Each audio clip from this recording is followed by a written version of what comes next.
The check engine light, also known as the malfunction indicator lamp, is a signal from the car's engine computer that something is wrong. The light could be a minor issue, such as a faulty gas cap, or it could mean something more serious, such as a misfiring engine. In many cases, it means that you will be visiting the car dealer to repair the issue and get the light turned off. Check engine lights come in orange or yellow or amber depending on the manufacturer. If the light begins flashing, however, it indicates a more serious problem, such as a misfire that can quickly overheat the catalytic converter. These emissions devices operate at high temperatures to cut emissions, but can pose a fire hazard if faulty. In this video, I will cover the top reasons why a check engine light comes on and determine a course of action for this scenario.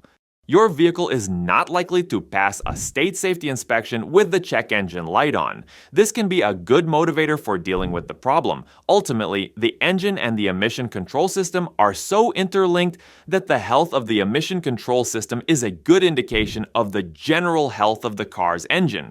And having the issue resolved by a mechanic is the best way to make your check engine light disappear.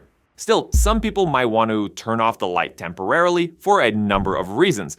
Most code readers will allow you to turn off or reset the check engine light, but this action alone does not actually address the underlying problem. In many cases, you're only delaying the inevitable and the light will simply come back on later. Here is the 10 most common problems that trigger a check engine light. A failing oxygen sensor will usually trigger your car's check engine light. The oxygen sensor measures the amount of unburnt oxygen in a car's exhaust system.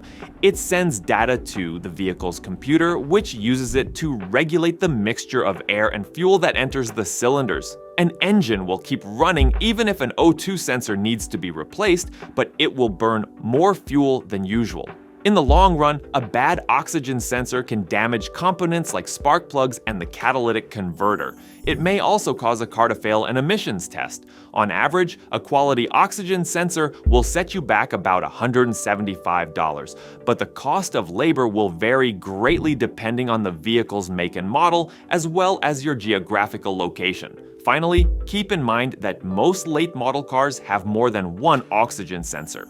A loose fuel cap is one of the most common reasons why the check engine light turns on. The cap is a crucial part of a car's fuel delivery system. It notably prevents gasoline fumes from leaving the fuel tank, and it helps keep the whole system under the correct pressure. If your check engine light turns on immediately after a fill-up, pull over and make sure the cap isn't loose or still on your car's roof. Sometimes the cap needs to be replaced, but it's not a problem that's going to hit your wallet hard. Most auto parts stores carry universal fit gas caps that cost somewhere in the vicinity of $20. A catalytic converter failure can also cause your car's check engine light to turn on. The catalytic converter is integrated into a vehicle's exhaust system. It turns the carbon monoxide generated during the combustion process into carbon dioxide. It's a fairly simple part, and its failure can often be prevented. That's good news because a new one costs around $500 depending on the make and model. Every late model car that runs on gasoline has a catalytic converter. Performing regular maintenance, such as oil changes, on time is key to keeping your car's catalytic converter in working order. If you live in the city and mostly drive short distances, take your car on the highway every now and then to ensure the catalytic converter doesn't get clogged, and as always, keep your eyes and ears open for unusual sounds or discolored smoke coming from the exhaust. Ignition coil issues can trigger your car's check engine light as well. Put simply, an ignition coil generates the electricity the spark plugs need to ignite the fuel and air mixture in the cylinders. Classic cars have a single coil, but many modern vehicles use one coil per cylinder. Speaking of spark plugs, worn or fouled plugs can cause a variety of issues, including an engine misfire and hesitation under heavy acceleration.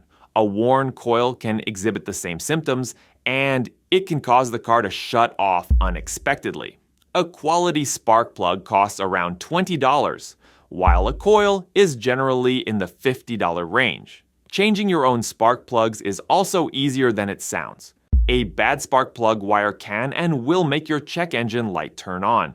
As its name implies, a spark plug wire transfers electricity from the coil to the spark plug. Without it, the fuel and air mixture in the cylinders wouldn't ignite. The vast majority of cars use a single wire per cylinder. Keep in mind that most newer cars do not use spark plug wires, however. Symptoms of bad spark plug wires include a rough idle, a noticeable drop in engine performance, and lower gas mileage. Expect to spend about $50 on a set of plug wires. Swapping them out is easy. It takes a few minutes and requires no special tools or knowledge. The mass airflow sensor can trigger your car's check engine light. It monitors how much air enters the engine. It's a part of the engine management system, so your car wouldn't be able to adjust to changes in altitude without it. Symptoms of a mass airflow sensor failure include a rough idle, trouble starting, and a sudden change in the position of the throttle pedal. Reduced gas mileage and stalling can also indicate this problem. An aftermarket alarm system can wreak havoc on your car if it's not installed properly. It can drain the battery, trigger the check engine light, or even prevent the vehicle from starting. Then, when you least expect it, it'll go off in the middle of the night because a leaf from an oak tree fell on the hood. If the above issues sound familiar, you'll need to have the alarm fixed, reinstalled, or replaced entirely by a competent mechanic. Getting it done right in the first place might cost a little bit more, but the peace of mind that comes with having a fully functional alarm is priceless. A misfiring vacuum system can trigger your car's check engine light. Every car has a vacuum system that performs a wide variety of functions. The brake booster is vacuum operated, and the vacuum system also helps lower emissions by routing the fumes as gasoline evaporates through the engine. If your car's idle begins to surge or settles at an unusually high RPM, a vacuum leak could be the culprit. Vacuum hoses can dry out and crack as they age, especially if they're exposed to intense heat or extreme cold. This is the most common cause of vacuum leaks. Other common issues include cracked fittings and loose connections. Vacuum lines cost just a few bucks each, but tracing the source of the leak can be time-consuming and expensive if you're not performing the work yourself. The exhaust gas recirculation system lowers the amount of nitrogen oxide that comes out of the car's engine and helps it run more efficiently. It directs the hot exhaust gases back into the combustion chambers, which makes fuel easier to burn. It also reduces emissions. A clogged or failing EGR can make your car's check engine light turn on. If you're even slightly mechanically inclined, you can remove the valve, clean it, and reinstall it in a relatively short amount of time. If the valve needs to be replaced, expect to pay at least $125 for a brand new OEM quality unit. A dead battery may not only cause the battery light on your car's front panel to turn on, but your check engine light as well. The car battery is as simple as it is important. Without it, your car won't start. Today's batteries last much longer than before, and they're maintenance free. The price of a new one depends on the type of car you drive, but plan on spending at least $100 for a quality battery.